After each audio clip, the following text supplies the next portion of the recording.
ناظرین آداب، آئیے آج بات کرتے ہیں ہندوستان میں بادشاہی نظام کے خاتمے کے بعد مسلمانوں کی مسلسل زبوں پستی اور انہیں کچلنے کی سیاست کے بارے میں۔ چونکہ انگریزی دور اقتدار سے پہلے ہندوستان میں مسلمان اقتدار میں تھے اور ہر طرف ان کی ریاستیں، جاگیریں اور زمینداری قائم تھی، ملک پر انہی کا راج تھا۔ یہ الگ بات کہ بادشاہ دہلی کا دائرہ حکومت دہلی اور اطراف دہلی تک سمٹ کر رہ گیا تھا، مگر ہندوستان کے لوگ اب بھی ہندوستان کا فرما روا قلعہ معلیٰ میں بیٹھے ہوئے بادشاہ کو مانتے تھے۔ یہی وجہ ہے کہ 1857 کی جنگ آزادی کے وقت تمام ہندوستانی مجاہدوں نے اپنا لیڈر بہادر شاہ ظفر کو منتخب کیا، جبکہ اس جنگ آزادی میں بادشاہ کی بالکل دلچسپی نہیں تھی، لیکن مجاہدوں کے اصرار پر وہ قیادت کے لیے تیار ہو گئے۔ بغاوت کی ناکامی کے بعد اس کا سیاسی اور سماجی انتقام مسلمانوں سے لیا گیا، کیونکہ بغاوت میں سب سے کلیدی کردار مسلمانوں نے ہی ادا کیا تھا۔ اس کی بڑی وجہ یہ تھی کہ مسلمان اپنے اقتدار کے خاتمے سے پریشان تھے اور ہندوستان پر دوبارہ اپنی حکومت قائم کرنا چاہتے تھے۔ اس لیے 1857 کی جنگ میں سب سے زیادہ شرکت مسلمانوں کی تھی اور انہوں نے سب سے زیادہ قربانیاں بھی دیں۔ لہٰذا اس بغاوت کو کچلنے کے بعد انگریزوں نے سب سے زیادہ انتقام مسلمانوں سے لیا اور ان کے وقار کو ختم کرنے کی منصوبہ بندی شروع کی۔ سلطنت مغلیہ کے زوال کے تقریباً 100 سال بعد مسلمانوں پر اسی قسم کا انحطاطی جذبہ طاری رہا۔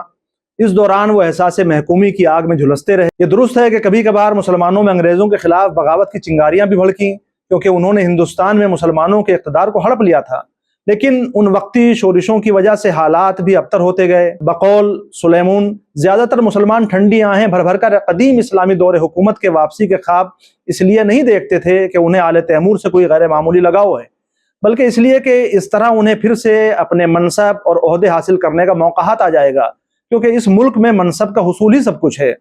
ایسا مسلمان اس زمانے میں سوچتے تھے، لیکن یہ صرف عہدوں کی خواہش نہیں تھی جس نے مسلمانوں کو اپنے شاندار دور حکمرانی کی یادوں میں مگن رکھا تھا، بلکہ انہیں اس بات کا بھی یقین تھا کہ صرف وہی اس ملک میں طبقہ عمرہ سے تعلق رکھتے ہیں۔ مشہور مورخ سلیمون لکھتا ہے کہ مسلمانوں کے سمجھانا مشکل ہو گیا تھا کہ اس ملک میں اہل برطانیہ کی بالادستی قائم ہونے کے بعد ان کی پرانی حیثیت برقرار نہیں رہی، قطع نظر اس سے کہ عہد مغلیہ میں کبھی واقعتاً ان کے آباء و اجداد کا تعلق طبقہ عمرہ سے رہا ہو یا نہ رہا ہو۔ دور انحطاط کا ہر مسلمان اس خوشگمانی میں مبتلا رہا اور اپنی اولاد کو بھی اس خوشگمانی میں مبتلا رکھا کہ اس کا اور اس کے اہل خاندان کا تعلق طبقہ خواص سے رہا ہے۔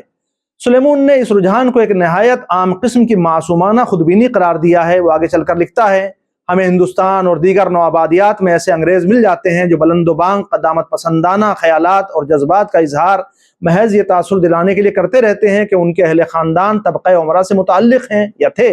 یہ بات ایک مسلم حقیقت کے طور پر تسلیم کی جا چکی ہے کہ ہندوستان میں اپنی بالادستی کے ابتدائی دور ہی سے انگریزوں نے مسلمانوں کو اعتماد کے قابل نہیں سمجھا۔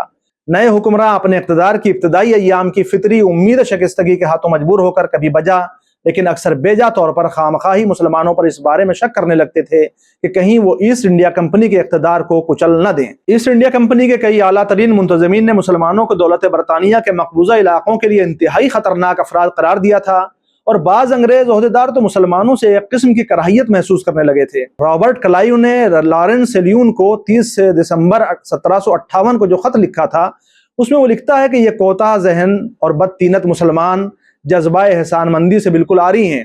انہوں نے ایک ایسا سیاسی طریقہ اپنا رکھا ہے جو اس ملک کے سوا کہیں اور نہیں پایا جاتا، یعنی جو چاہو کر گزرو، طاقت کے ذریعے نہیں بلکہ دھوکہ دھڑی ہی کے ذریعے۔ کلائیو کے دور سے لارڈ ہسٹنگ کے دور تک 50 سال سے زیادہ مدت کا طویل وقفہ گزرا، جس کے دوران برطانوی تسلط میں توسیع کے ساتھ ہی ساتھ استحکام بھی پیدا ہوا۔ تاہم اس طویل عرصے میں بھی مسلمانوں کے خلاف پائے جانے والے شکوک و شبہات بدستور قائم رہے، حتیٰ کہ ہیبر جیسا شخص جو مسلمانوں کے کردار اور تہذیب کے بارے میں اچھی باتیں لکھتا ہے، وہ کہتا ہے جو ہی کوئی مناسب موقع ہاتھ لگے گا مسلمان بطور خاص ہمارے خلاف اٹھ کھڑے ہوں گے اور اس میں وہ کوئی دقیقہ فروگزاشت نہیں کریں گے۔ یہ تمام الزامات مسلمانوں پر اور مسلمانوں کی ڈوبتی ہوئی حکومت پر عائد ہوتے رہے، حالانکہ ہسٹنگز کا برتاؤ اتنا ہی برا تھا جتنا کہ دوسروں کا تھا، لیکن پھر بھی اس کے یہاں کچھ نرم گوشے پائے جاتے تھے۔ مسلم بیزاری کا یہ رجحان 1842 میں اس وقت نقطۂ عروج پر پہنچ گیا جب لارڈ ایلن برو نے گورنر جنرل کا عہدہ سنبھالا۔ موصوف نہ صرف یہ کہ ہندوؤں کے لیے اپنے دل میں نرم گوشہ رکھتے تھے، بلکہ انہوں نے مسلمانوں کے ساتھ اپنی نفرت کو بھی کبھی مخفی نہیں رکھا۔ مثال کے طور پر سومناتھ کے مندر کے دروازوں کی تجدید کے موقع پر، جسے محمود غزنوی نے تاراج کر دیا تھا، گورنر جنرل موصوف نے ہندو راجاؤں اور سرداروں کو مخاطب کرتے ہوئے کہا تھا، آج بالآخر 800 سالہ پرانی بے عزتی کا بدلہ لے لیا گیا۔ یہی الفاظ آج موجودہ سیاست میں آپ کو سننے کے لیے مل جائیں گے، جب آئینی عہدوں پر بیٹھے ہوئے افراد مسلسل یہ کہہ رہے ہیں کہ ان کے ساتھ زیادتی ہوئی تھی، مسلمانوں نے ان کی عزتوں کو لوٹا، ان کے گھروں کو جلایا۔ بہرحال گورنر جنرل کا یہ خطبہ اسی قسم کے جذباتی الفاظ سے بھرا ہوا تھا اور ڈیوک آف ویلنگٹن نے اسے فتح کا نغمہ قرار دیا تھا۔ ایلن برو کی خواہش یہ تھی کہ مغل شہنشاہ اور اس کے افراد خاندان شاہی محل کی سکونت ترک کر دیں اور اپنے القاب، خطابات اور مراعات سے دستبردار ہو جائیں تاکہ ان چیزوں کو وہ ملکہ برطانیہ کے نام کے ساتھ منسوب کیا جا سکے جس کے بعد وہ بادشاہ غازی کہلا سکیں۔ موصوف کے خیال میں دونوں مذاہب کے مابین توازن برقرار رکھنے کا سب سے بہترین طریقہ یہ تھا کہ مسلمانوں کا دماغ درست کر دیا جائے۔ اسی طرح لارڈ ڈلہوزی کا رویہ بھی ہندوستانی مسلمانوں کے ساتھ معاندانہ رہا، حالانکہ اس شخص نے ہندوستان میں برطانوی نظم و نسق کے انصراف میں فیصلہ کن کردار نبھایا ہے۔ 18 اگست 1853 کو اس نے اپنے ایک دوست کو خط لکھا ہے جس میں وہ کہتا ہے کہ اودھ کا بادشاہ خردماغی کی جانب مائل نظر آتا ہے، میں چاہتا سبھی یہی ہوں کہ ایسا ہی ہو۔ اپنی روانگی سے پہلے اسے ہضم کر پانا میرے لیے بڑی طمانیت کا باعث ہوگا۔ دلی کا بوڑھا بادشاہ اپنی موت آپ مر رہا ہے، اگر کورٹ آف ڈائریکٹرز کی فرسودہ حماقت آڑے نہ آتی تو میں اس بڈھے کھوسٹ کا خاتمہ خاندان تیموریہ کے ساتھ کر دیتا۔ مسلمانوں کے لیے 1857 کی سرکشی برطانیہ کے خلاف محض ایک بغاوت نہ تھی بلکہ وہ ان کی کھوئی ہوئی مراعات کی بازیابی کی آخری جان توڑ کوشش تھی۔ اس وقت ہندوستان میں ان کی تعداد 5 کروڑ تھی، لیکن ان کے پاس قیادت اور تنظیم کا فقدان تھا۔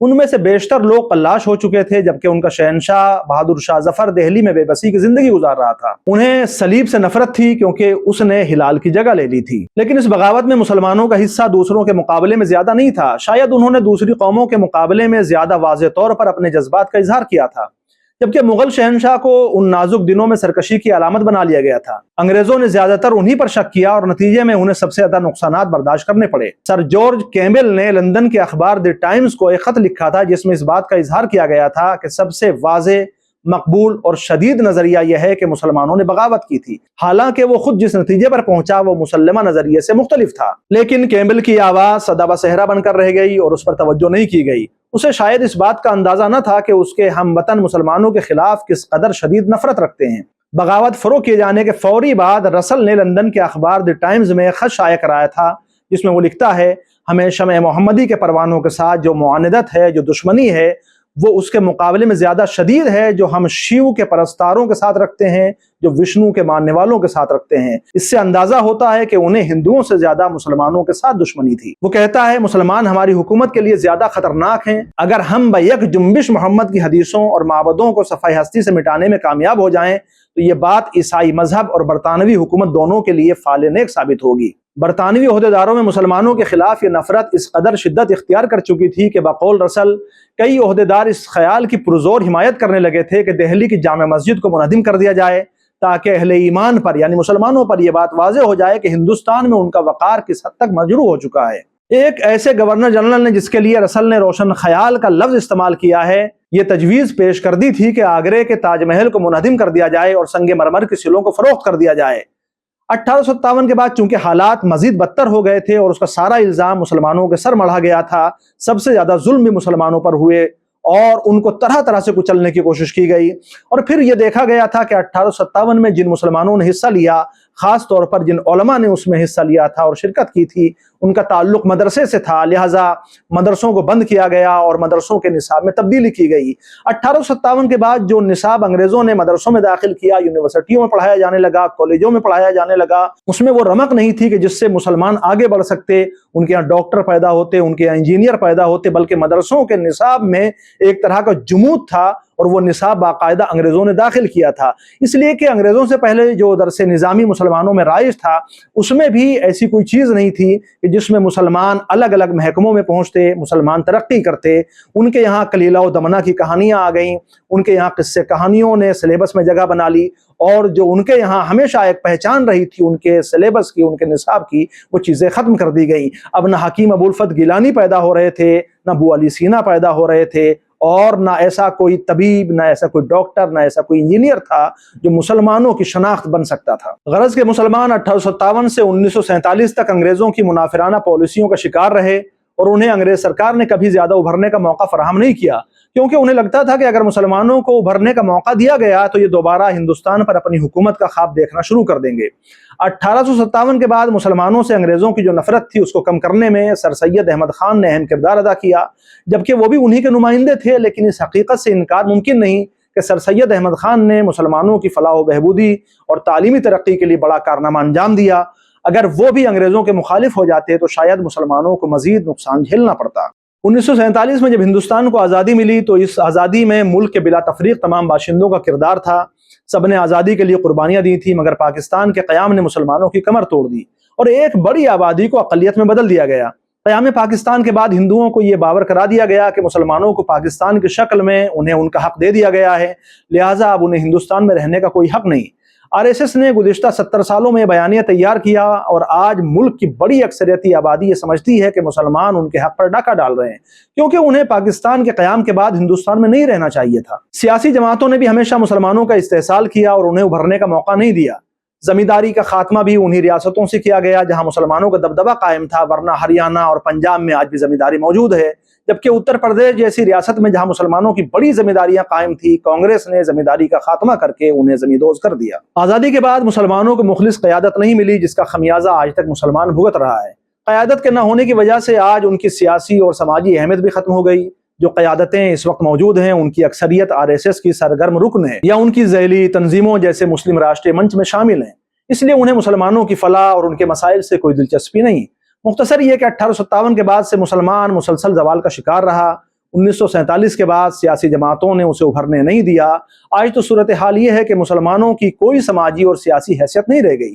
ضرورت اس بات کی ہے کہ وہ اپنے درمیان مخلص قیادت کو تلاش کریں۔ جب تک ان کے پاس شجاع اور دلیر قیادت نہیں ہوگی وہ اسی طرح ٹھوکریں کھاتے رہیں گے۔